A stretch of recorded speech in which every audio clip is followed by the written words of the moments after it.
Good morning, everyone. It's good to see your faces. It's been a beautiful October, and we hope you've had a good time out there. Welcome to Trio Maryland's October Zoom meeting. We are very happy that you could join us today. I'm Marty Marin, and this is my wife, Michelle, and we manage Trio Maryland. We'd like to welcome all our members and guests this morning, and thank you for attending. Today's topic is tips for a healthy eating during the holidays. It will be a guide to help us through this holiday season and make good decisions.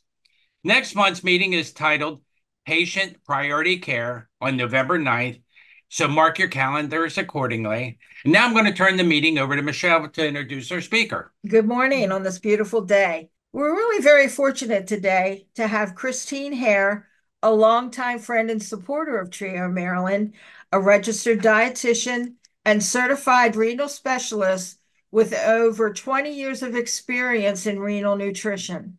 She worked for 14 years at the University of Maryland Medical Center in the transplant program and currently teaches kidney smart classes to patients with CKD, educating them on nutrition and modality options, also including transplant.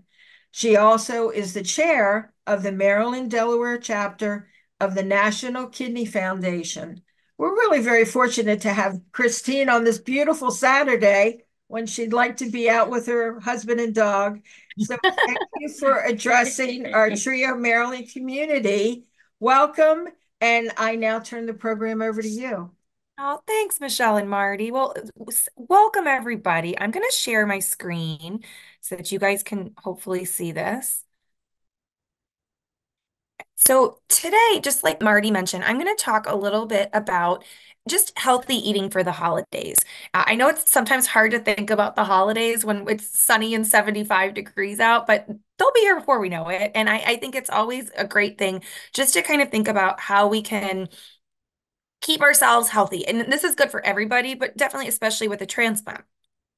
And I know some of you may have already had a transplant. Some of you are awaiting a transplant. I got to figure out if there we go. So about me, a lot of this they already covered. But again, I'm Christine. Just a couple of pictures. That's my husband. That's my dog. I'm originally from Rochester, New York. I'm a big Buffalo Bills fan. I know the Ravens crushed us the other week. It was not fun in person. But you might hear my Rochester accent come through as I talk. So just before we get into it, some basic things. Why is nutrition so important with a transplant? Being a dietitian, I'm a big believer that nutrition is important for everybody because it really what we fuel our body with. But with transplant in particular, depending on where you are in your transplant journey, it can affect us in different ways. So if you're pre-transplant, we really want to focus on keeping our nutrition status as strong as possible because when we are as healthy as possible going into a transplant, we tend to recover so much better. So very, very important. We're making sure we have enough protein. If you have diabetes, managing your blood sugars, so key. And again, in the immediate post-operative phase, they really focus on electrolyte management as well. Now, if you've already had your transplant, my talk's probably a little bit more geared towards that. You know, I used to always say when I would work with my post-transplant patients, think of your diet now as almost a heart healthy diet. Usually with that functioning transplant, you are really focusing on that overall health. So things we consider just maintaining a healthy weight, disease-specific management. For example, do you have diabetes? We really want to focus on that blood sugar control. If you have high blood pressure, that sodium is going to be especially important. And then, of course, transplant-specific guidelines. There's things with a kidney transplant, whether it's knowing your medication interactions, food safety, that will be more important than anyone else. So the biggest thing I always stress, everybody is different. There's not one cookie cutter diet for everyone that has had a transplant, no matter your organ type. Everyone is unique. So you really want to always work with your team to find out because, everyone's labs are different. Some people have to limit potassium, some people need more. So really important to kind of work with your team, whether it's your dietitian you work with or just working with your doctor or any of your providers to kind of find out what do I need to be particularly watching.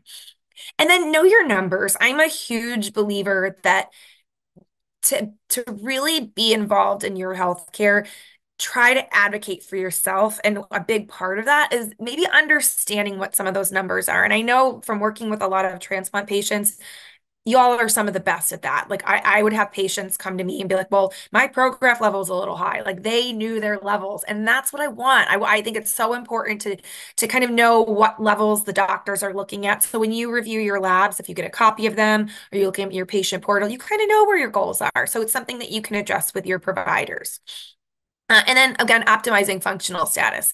Let's stay active. Let's keep those bones healthy. Let's, for anyone with a transplant, particularly if you ever were on prednisone or still are, it can affect your bone health a lot. So let's try to stay as active as we can. So speaking of moving, whether it's before a transplant or after, if you are deconditioned, whether it is after a surgery or after an illness, if you're finding that you're maybe not as strong as you were, talk with your doctor about getting a referral for physical therapy. PT can be great at getting you back up to your baseline and getting you stronger and focusing on maybe what certain things you need to move. I do think, good old walking is one of the best exercises. It's weight bearing. It's good for your heart. Sometimes using, an exercise watch or a step counter. I know I love my little Apple Watch or like a Fitbit because you can really track your steps. And I find maybe it's me, but I tend to be very goal oriented. Like I know, like I want to get my 10,000 steps a day. And everyone might be different what their goal might be, but kind of looking at what you might do.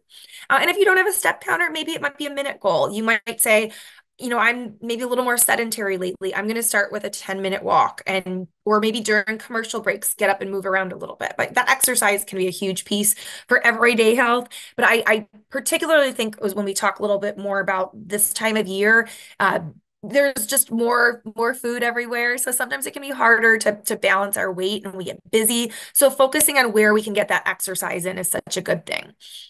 And resistance training, keeping those muscles strong with things like exercise bands, light weights. If you like to exercise at home, a couple of places I've used, things like Apple Fitness, if you're an Apple user. I love the Peloton website. The app, it's even if you don't have the bike, like I know a lot of times when we think of Peloton, we think of the spin bikes, but they have so much on their app. And they have yoga, they've got walking, Pilates, a lot of things that you can do at home in the comfort of your home, but to get that good movement in. If you're a yoga fan, Yoga with Adriene has tons of free things on YouTube. Really great for any level. If yoga is something you might want to try, but just really getting in a routine, I think is a big focus. And then I'm a big proponent of mindfulness also. Things like meditation, Reiki. What kind of can sometimes keep you more centered. I know, particularly if you struggle with high blood pressure, I think that meditation can be a really great thing sometimes if we are feeling stress. So, I think we think a lot, like how much are we supposed to weigh? I know every time you go to the doctor, they always weigh you, and weight can be a stressful thing. I know I went to my primary care doctor yesterday, and it's always you're like, oh gosh, what's the scale gonna say? And it can be stressful sometimes. And just always remember, with weight, there's not good numbers, there's not bad numbers, but just really working with your healthcare provider to find out what's a good weight for me. Because certainly being too underweight or too overweight can lead to other health issues. It's not about having the perfect BMI, but just seeing can I get what's best in my range for myself. And this can be a challenge for everyone, but I do think after a transplant, there are certain things that happen metabolically that can make it more challenging. One of those is kind of a good thing. After a transplant, generally we feel better. You might have less nauseousness, less inflammatory state is really the big one because with most disease processes, whether it's chronic kidney disease or end stage liver disease, it's very, very inflammatory. And that you don't feel well often. You might not have that appetite where once you have an organ transplant, hopefully that you're going to feel better. And so sometimes that better appetite is a good thing, but if you're watching your weight, it can be a challenge at times. And then prednisone, it's when I first started in transplant, people were on really high doses of transplant. It's thankfully much less now. But if you are on prednisone or if you've ever been on prednisone, it can affect your appetite. So that can add another layer of challenge to it. And then less dietary restrictions. Of course, with the transplant, there are still things that we want to be mindful with, but it may be less restrictive than what you were before. Sometimes, for example, I work a lot with kidney patients. Someone that's, say, on dialysis often really tries to avoid dairy products due to the phosphorus content, where after a transplant, your phosphorus might be fine. So I definitely have had people were like, oh, I can have ice cream every day. And sometimes you start to have that, and then it can be more challenging for the weight. So again, working with your team to kind of figure out what is good for me. And we'll talk later just about portions too. But really focus on a good balance. I don't like to say things are good versus bad, but just getting a good balance of things that are better for us is always going to be what we'd want to focus on. So just some general healthy lifestyle goals that for most people with a transplant would be pretty appropriate. Fiber's our friend. It helps keep us full. It helps sometimes prevent us from overeating. Most fiber-rich foods also are really healthy. They're generally very nutrient dense with a lot of vitamins, a lot of minerals. So things like your whole grains, beans like black beans, kidney beans can be wonderful. Your vegetables, fruits. Definitely trying to choose more of your whole fruits versus fruit juice because you will get the fiber and you're not going to get the added sugar. Fruit, of course, has natural sugar. So those of us with diabetes do still need to be mindful of portions, but still really, really healthy. But portions definitely the key. And definitely, I think more real food. That's one thing I think I've seen as a dietitian over the past 20 years. There's just so many more options in the grocery store, and many of them quite heavily processed. And those typically you're going to see more sodium in them and often just less nutrition. So if we can really focus more on real food, that can be one of the best things we can do. And again, moving more, like as I was talking about before. From a protein perspective, again, when we think about, I mentioned kind of post-transplant, sometimes we think of it as more of a heart healthy diet, if you will. And so overall, I would say try to focus more on those leaner proteins. If you're buying ground turkey or ground beef, for example, I try to usually find the ones that are about 93% lean. And if you're looking at like a cut of meat, usually if it has the word loin or round in it, that tends to signify a leaner cut. So those can be definitely perhaps a better, leaner option where you're not going to get as much of that saturated fat. That's the big thing that affects our cholesterol. With chicken and turkey, taking the skin off, the skin of the chicken and the turkey is going to be the part that has more of that saturated fat. Including fish. Fish can be a great option. Post-transplant, you do want to be careful with the raw fish, like raw oysters and things like that, just due to foodborne illness. Uh, Also, and this is in many areas of health, having a more plant-based diet. There is a lot of benefits for many health disease states. So maybe doing some meatless meals that are maybe nut-based, bean-based, maybe playing around with tofu a little bit.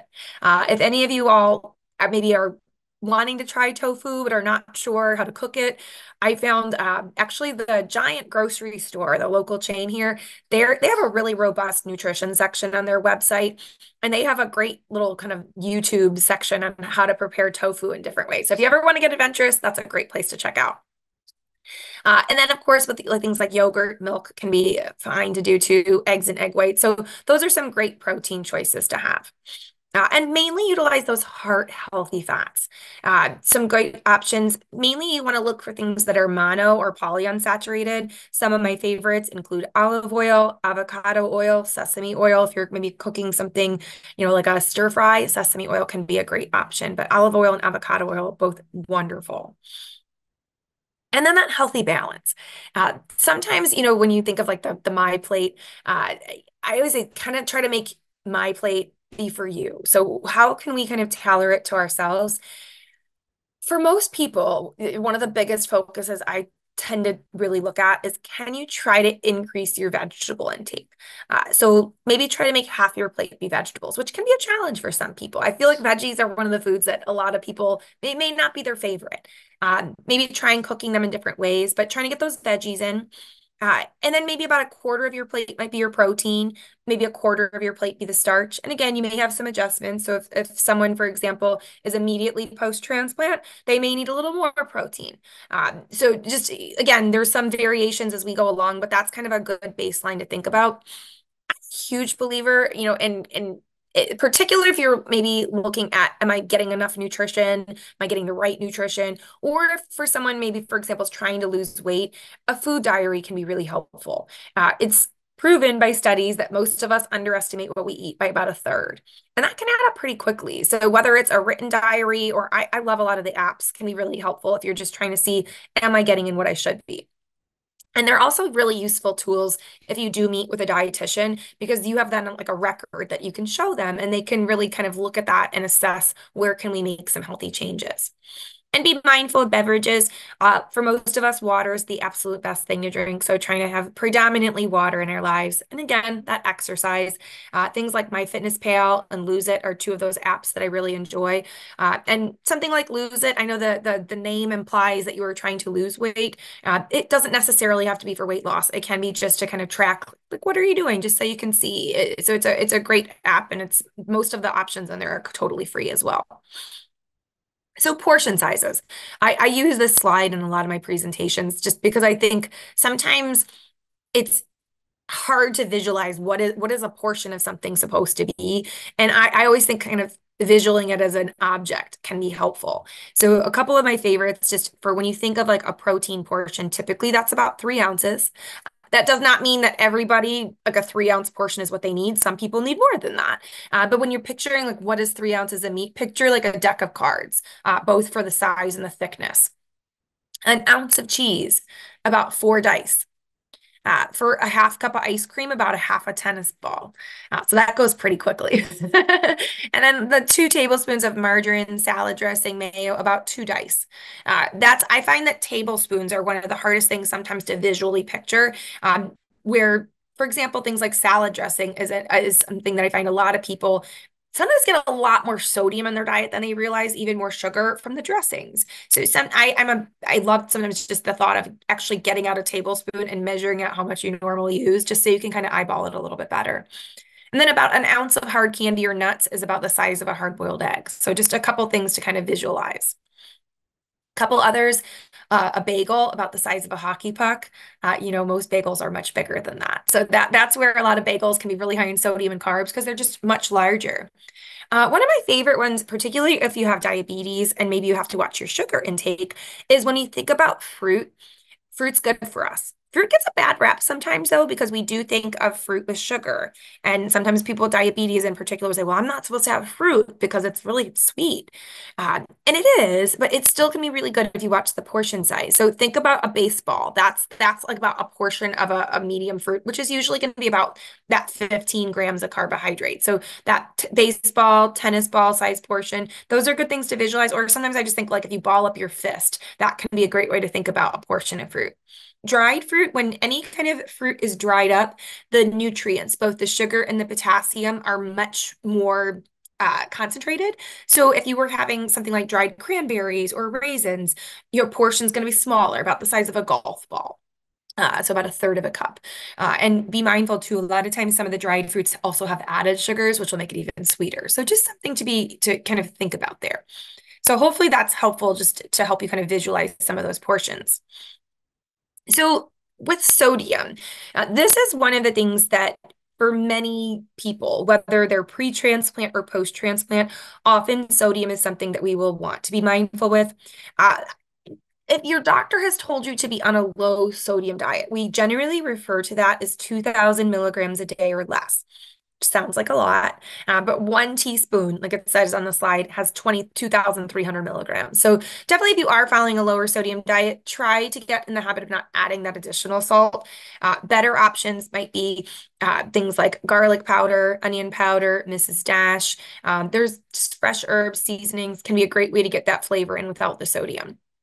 One way I sometimes think about it too, it's hard when you have this big number like 2,000 to kind of conceptualize it, where if you are someone that maybe eats 3 meals a day, if just looking at your meals, if you can try to keep each meal at about 600 milligrams of sodium or less, that is a great way to focus in on that. Because if you're keeping most meals under 600, you'll be in that good positive range. And I find that it allows you still to include a lot of things you like, just again, within that portion reason.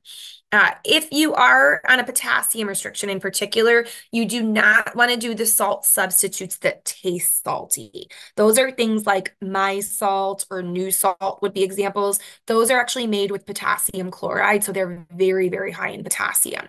Something like a Mrs. Dash, that's generally fine. Mrs. Dash will have a little bit of naturally occurring potassium, but not nowhere near what you see in some of those other potassium chloride-based seasonings. The other thing I always encourage, try to eat mostly at home. You just have way more control over what goes in your food, and just reading your label so you can see, is there some added salt in there that I didn't realize? So that can always be a really important thing.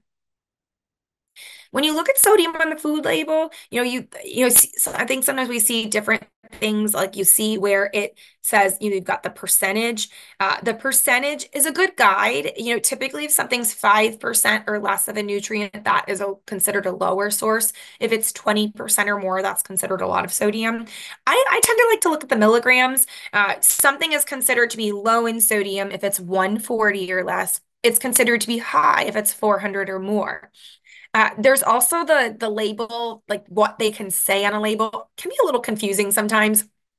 You see something that says reduced sodium or like a low sodium canned soup, for example. It doesn't actually mean it's low sodium. It means it's 30% less than the original version. But things like deli meat, soups, can be so high in their regular version that even the low sodium may not really be all that low. So always definitely check the actual nutrition on the back of the label. One wording that usually does signify much lower sodium is if something says no added salt. So I tend to look, for example, like if you were maybe making your own soups and maybe you're not making your own broth, you're buying like a pre-made broth. Typically the ones that say no added salt will be about 140 milligrams or less, where some of like the low sodium ones are still in that 400 range. So always really good to look at that. These are just a picture of some of my personal favorite lower sodium seasonings. I love McCormick has this newer one called a hint of salt. It does have a little bit of sea salt in it. You'll see on the ingredient list, but it's a small enough amount that they're still considered to be 0 milligrams of sodium. And I just found them to be really flavorful. My two favorites are the Caribbean jerk one, which I love, and like chicken and fish. And I make a lot of tacos and things like that. So that the taco truck seasoning is a really great way to get it tastes like delicious Mexican food, but without the sodium. So really great. And then Mrs. Dash, the chicken blend, that's my favorite for, again, chicken and fish. I put it on a lot of times in soups. And then they have everything, that popular everything but the bagel seasoning. They have one that's just, it doesn't have the salt in it too, which is kind of cool. Or just good old like garlic powder. I usually buy a lot of my spices, like the garlic powder and stuff. You can find it Aldi for really good prices. So some of those I will get there. And the McCormick, they're a bigger container, so they're a little more expensive, but they last a while. So definitely some great ones out there. Potassium, just to hit on, like for transplant, some people after a transplant do have to be mindful with potassium. Sometimes it's related to the medicines. Certain blood pressure medicines can certainly cause your body to hold on to it. And also the Prograf or tacrolimus, it sometimes may affect that too. So if your doctor does tell you have to be careful with potassium, just be mindful of some of those higher potassium fruits and vegetables. Things like bananas, oranges, potatoes, and tomatoes are some examples of those. Also, portion matters. So strawberries, your berries are considered a very low potassium fruit. Now, it would, again, just to show you, like the example I use is the strawberries, where if you have 5 berries, that's considered low potassium. If you have 15, that's actually puts it up into that higher potassium category. So again, think with the fruit, same thing, just with the portion. When we talk about with the calories and the sugar, that fist size portion, that's going to help you keep in your potassium goals too, if that's something you have to be mindful with. Phosphorus sometimes is low post-transplant. If it is, and this is usually more in the acute phase, usually in the first few months. So your team may tell you to maybe include a little bit more whole grains, beans, nuts, dairy. Dark sodas are a good source of phosphorus too. I don't typically say, unless you're really low, I'm not going to tell you should go drink a Diet Coke every day. But for the most part, I would say try to get it from those real nutrients, from your whole grains, your beans, your nuts, and things like that. For someone that's pre-transplant, particularly if they have kidney disease, sometimes phosphorus phosphorus has to be limited at that point. Uh, the big thing I would say is try to avoid phosphorus that's added to foods. So if you ever see on an ingredient list something like sodium phosphate or phosphoric acid, that's an example of phosphorus that's added to a food, which we absorb at a much higher rate. So we do want to be careful with that. And magnesium also is another nutrient that sometimes is low after a transplant. Again, similar sources to phosphorus, dairy products, whole grains, nuts, seeds. And then sometimes it's hard to get up with the diet alone. So sometimes the doctor may recommend a magnesium supplement if your levels stay continuously low. With food safety, this is something that usually the transplant center really hammers home, but always just reminding, good reminders to cook meats to the proper temperature, undercooked seafood like sushi, ceviche, poke bowls, just being careful there, washing all your fruits and vegetables. Just the old adage, keep hot food hot, cold food cold is a really good one to remember too. And reheating the hot dogs and lunch meat until hot to decrease that risk of listeria. Buffets and salad bars, use caution there. There's definitely could be more instances of bacteria, and you would want to choose pasteurized dairy. Also, this time of year, like in fall, I know apple cider becomes something we see a lot more. I would try to choose the pasteurized apple cider to decrease the risk of any foodborne illness. Just drug nutrient interactions, herbal supplements, always clear it by your doctor or pharmacist. There are many that can interact with different medications, particularly if you're on a blood thinner. I would be very, very cautious because there's a lot of herbal supplements that can interact with blood thinners. You don't want to take things like creatine supplements. Just talking with your doctor or pharmacist about anything over the counter, like the vitamins and minerals, and be aware that things that have sugar, alcohol, sometimes some different baked products, those sometimes can cause diarrhea. So something to be mindful with. So some big ones, drug nutrient interaction wise, and these may be things you know already, but like grapefruit juice, pomegranate juice, blood oranges, and black licorice are all things that may affect with those Prograf levels. Particularly in the holidays, I do find you see more pomegranates, things like pomegranate juice, sometimes maybe in like punches, or like you see pomegranate seeds and things. So that would be something just to be mindful of if you're, hosting a holiday party or going to one. If you see something with pomegranate, just be mindful as it may interact with that Prograf. Also, some spices in large amounts. So something like ginger or turmeric, if you're cooking with a little bit of ginger, like in a ginger snap cookie or adding a little bit, that's likely not going to be an issue, but you would probably not want to do large amounts of it or supplemental without clearing it with the doctor first. And things like Fresca or Sunny Delight, they do have some grapefruit juice in them. So again, being mindful there. And I don't know what that drink is. It looks like some sort of anise tea. It looks very delicious, but I thought that was a cool picture. So with the holiday season, to kind of shift to kind of think ahead. So over the next couple of months, when you're really thinking like, I want to maintain my health in the best way possible. If you are still working with your dietitian at your transplant center, asking them, what are some ideas, like things that I need to focus on, whether it's with meal planning, understanding my labs, like, is there something that I need more of or less of right now? I do think particularly this time of year, using a tracking app, something like Lose It can be really helpful when you're kind of maybe going to more holiday parties or having get-togethers. It can help you kind of realize like, okay, like, and it's, again, it doesn't mean you're going to be under your calorie goal every single day. It's what we do day in and day out as an overall balance, but it is amazing. Sometimes you don't realize how many calories are in certain things and we just don't think about it. So it's a great app and they have tons of foods already in their system. So there's a lot of stuff that's already there that you don't have to go searching for. This is one thing that I try to do is really schedule activity, kind of like just like when you have a doctor's appointment or you're going to get a lab draw. With something like exercise, add it to your calendar. So like, okay, like Mondays, Wednesdays, and Fridays, I try to go for a walk at lunchtime.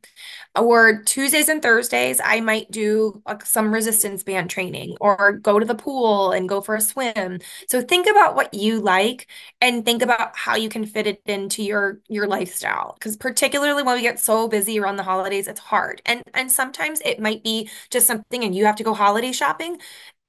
put a couple hours on your calendar where you can actually get some walking around the mall, and that way you get your holiday shopping and you get your steps in on the same day. So that can be really great to kind of think about it that way. And then always just working with your medical team, making sure with any medications, there's no kind of new interactions, and writing down questions. I tell this to people all the time, and I forgot to do it myself yesterday. I didn't write my questions down when I went to my doctor, and sure enough, I left there and I'm like, gosh, I meant to ask her that. So don't be like me, write your questions down. Some other things. I think with the holidays, we often it's something everything's really revolved around food. I don't with my family, I know every time at Thanksgiving, we are all like huddled around the center island eating appetizers. By the time the Thanksgiving dinner comes around, I half the time I'm not even hungry. And you still eat because you're like, it's Thanksgiving. I'm gonna have my turkey and my stuffing and everything. And so I think food can be a very it brings out a lot of like happy response in us. Sometimes we have like memories that are evoked with it. So still enjoy the food, but let's like, one thing that we've been trying to do is kind of thinking of some fun things that we can do, not food related around the holidays. So my family, we always try to go for like a walk after dinner. Like as a family, we'll all walk around, and it's nice. It's kind of like you have your dinner, but you're getting that walk in there. I know a lot of times at Thanksgiving, many people do like a turkey trot or something like that in the community. But just planning ways to get that activity, and I think can be a really good way. Also, try not to drink a lot of your calories. Let's focus on things like your water, your sparkling water. And when the holidays come around, well, actually all time of year, I think making your drinks feel fun can be a really fun thing. So one of the things I love to do is make fun ice cubes. So I usually get the bigger ice cube trays that are like kind of the big square cubes. And for around the holidays, what I tend to do is I'll fill them up with like a little bit of like cranberry juice and then some cranberries. Sometimes I'll put a little sprig of rosemary in it, and you put that in a glass of sparkling water, and it looks so fancy, but you're having mainly the water, the sparkly water, just with that little hint of that cranberry juice or whatever you put in it. One of my favorite summer ones, where even with the weather today, would be one of my favorites. There's a key lime juice that they have. It's called Nelly and Joe's is the brand I like. And I put that in an ice cube tray, and I often will put a little bit of basil or fresh mint in it and put that in a sparkling water. It's kind of like a mojito, but without the alcohol. But it really is so, so flavorful. And just even like infusing your water, like sometimes keeping a pitcher of water, maybe cutting up some apple slices could be a really nice kind of fall infused water. And during the holidays, again, the cranberries can be really fun. So think of how you can make your water, pizzazz it up a little bit to make it fun for the holidays. The other thing I would say, like if you're going to example like a holiday party, the term I use, don't go out with an empty tank, because if you're hungry, you know what's going to happen. You're going to hit that appetizer tray, and before you know it, it's so easy to go overboard. So staying hydrated, maybe having a small snack before you go can be really great. Maybe bring a healthy dish to share. That way, like, okay, if my go-to appetizer that I made, it's a little lower in sodium, or you brought like a vegetable side dish to share, that can be something that that you can make up a good portion of your plate and still enjoy a little bit of everything else, but not feel like you went overboard with your salt intake. And then eat until you're satisfied, not stuffed. This is hard, especially at the holidays when there's just so much food. But one thing I always try to do is, again, that half plate vegetables, that kind of standard goal that we always do, same around the holidays. So I try to make half your plate be veggies, try to eat those first, get a little bit of proteins. And then again, maybe have a little bit of that stuffing, have a little of the mashed potatoes, whatever you might like, but just having a little less of those, because those are usually going to be things that are going to be more laden with the saturated fats, with the sodium, that we want to be maybe a little more mindful with. And also just take a break. Like, after you eat your plate, I think sometimes we're like, gosh, that was delicious. I think I want to go back for seconds. But sometimes take that break and talk with everyone, talk with your family, talk with your friends, take a lap, talk with everyone who's there. And then in 10 minutes, if you're like, I am still hungry, go back for a little bit more. But oftentimes that stomach to brain connection doesn't happen right away. And it may take, sometimes it's actually 30 minutes before our stomach really tells us we're full. But at least with that 10 minutes, you kind of can gauge like, am I really still hungry? Do I need a little bit more? I also, one thing that we do in our family a lot of times is we tell everyone, like when we have a holiday get together, like bring like a to-go box. That way if you're hosting, you're not stuck with all the leftovers. And then also people don't feel like, oh gosh, this is the only time I'm going to eat it. They can take a little bit for home and maybe freeze it or have it like another day. That way it's just kind of you don't feel like you have to have it all at once because you're still going to be able to enjoy it later. And again, that food journal. I've been using, it sounds silly, but that Lose It app I've used, I think overall for like 4 years straight. I always use it because it really helps me just see like where am I missing out on something? What do I need more of? Or if I'm going overboard somewhere. And then make it fun. I put in your dancing shoes or your walking shoes, whatever it might be. Go for a walk. Maybe with your family or friends. Maybe it's putting on some music and dancing around your living room. What do you enjoy, and just maybe trying to make that part of your holiday tradition also. Some resources. Your registered dietitian, some of you may still work with your dietitian at your transplant center. They are always a really good resource. Just some resources I jotted down for food safety. The FDA website has a lot of great information. And then things like the American Heart Association, they often will have a lot of great things. If any of you have kidney disease, the National Kidney Foundation is a really nice resource. And then I just wanted to actually show you guys, I think hopefully it'll pull up. Um, some meal ideas. Eating Well is a website I really like for a lot of recipes. And what I like about it is you can kind of search on here, and hopefully this will share my screen. But like this one website is for this, it's for the slow roasted rosemary turkey with peppercorn gravy. And it's just most of the websites on there are written by dietitians, but you can actually see, so again, what you might be looking for. So maybe you're looking for a lower sodium option. Again, they can be really great to kind of and they all of them will have their nutrition facts on there. So it's kind of a cool website where you can see actually that full nutrition label. So you can see how much potassium's in something, how much sodium's and everything. So it can be a really nice little website. Now let's see if I can get back to hopefully that worked and goes back to my screen. But there's a lot, I've just linked a couple recipes that I thought were kind of holiday.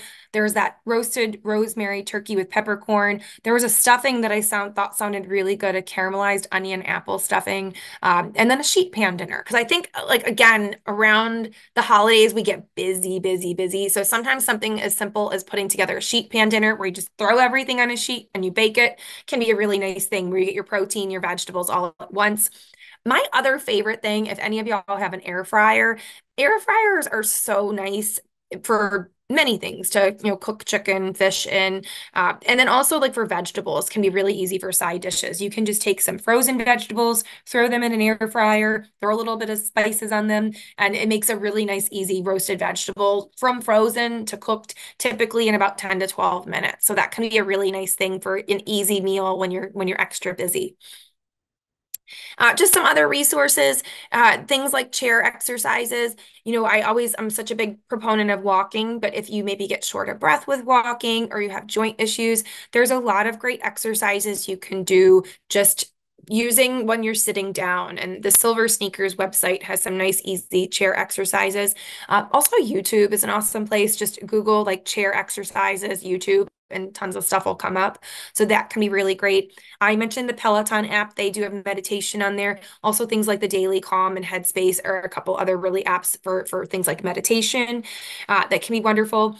And if you need more, like you're like, I really need someone to help me get back into my baseline exercise, talking with your team, whether it's your doctor or your transplant program, about getting your referral for physical therapy. I also linked a beginner's guide to walking plan. So if maybe you want to get back to walking, but you want to take it slow, that can be a really great little link to kind of look through and play around with how you can kind of get on that plan. And that's it. Like I so want to stop. I think I want to look in the chat box. I think there was a question. So the question, I have a kidney transplant and I'm taking prednisone, Imuran, and cyclosporin. Is tea with melatonin and valerian safe to take? That is a great question. So melatonin generally is okay for most people. The valerian, I would check that with your pharmacist. I think, in a tea, it probably would be okay. But this is something actually who I would generally say would be the best person to ask this question to would be your pharmacist, because just with the prednisone, it may be fine with the prednisone, Imuran, and cyclosporin, but it potentially with some other medications. And I will be the first to tell you, I do not know off the top of my head every herbal interaction. So that would be my recommendation would be check with your pharmacist because your pharmacist has a list of all of your medications in it. So if you go to an in-person pharmacy, I would actually just maybe next time you have to fill your meds, bring that tea in and you could ask them, when they always ask you, can I talk to your pharmacist? Just say, yes, I would like to talk to the pharmacist. If you do have a mail order pharmacy, there's usually someone you can talk to over the phone as well. But that would be my recommendation. The pharmacist would probably be, even more so than the doctor, would probably have the best answer to that question. I'm sorry, I don't know off the top of my head. I will look it up. And if I find out anything that's not safe, I'll let Marty and Michelle, I'll pass it on to you. Any other questions that you guys can think of? I don't know if it's the easiest to put it in the chat box or if to unmute, whatever is easier. If there's any other questions you think of, please go ahead and ask. Let me see if I've got another one. You gotta thank you for your Christine, this was super. So much great information. Oh, I kept taking notes, forgetting that your whole slide presentation is already on our website. oh, good, So good. there's so much information. I don't want anyone to be, oh, I missed something. You can go on our website under speaker notes and you'll be able to pull this up and get the links or pull off whatever information you need at your leisure. So, and again, this is being recorded and you'll get the edited version from me in about a week. Awesome. Well, Any other questions? You guys were really kind of quiet. You guys I have know. plans. They're all anxious to get outside, I think. Absolutely. It's a perfect day to go for that walk and maybe pick out a pumpkin and get some fall sunshine in there. But definitely, I'd like check out some of those links. Like I said, that one website, the Eating Well, has so many fun, like if you're looking for some new recipes to try, it can be a really good one. So I'm hopeful that you guys will find some of those resources helpful. That's super. Thank you. Thank you. Thank you, everybody. Okay, we want to thank everyone for attending today. We love seeing everyone's smiling faces. Check out our events page on our website for advance notices for future meetings. And don't forget to check out our website at www.triomaryland.org. And all of our past meetings are posted to our YouTube channel for your convenience. Have a great weekend, guys. And remember, go Ravens. Thanks, guys. Have a great weekend. Thank you. Thanks so much, Christine. Good You're seeing welcome. everyone.